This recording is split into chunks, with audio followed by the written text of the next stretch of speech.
mga Dagupan scholars na nagtapos po na may Latin honor at board passers sa kinilala. Para sa detalye ng balitang yan, kasama natin Idol Denise Brillante.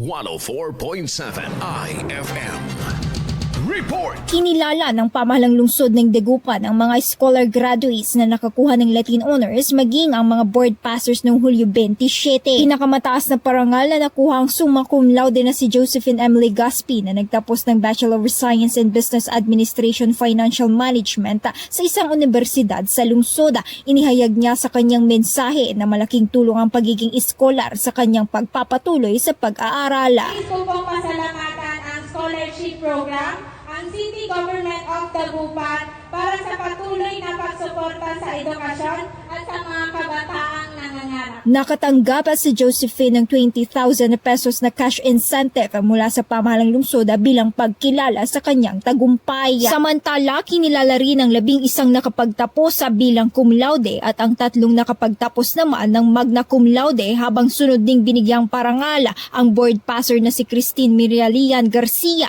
na nagtop 1 sa 2026 Philippine National Police Examination. 5,000 pesos ang cash incentives na ibinigay sa mga cum laude, 10,000 pesos naman para sa magna cum laude at 5,000 pesos ang scholar na board passer. Kasama mo mula rito sa IFM News Dagupan, ito sa Idol Denise Brillante, tatak IFM!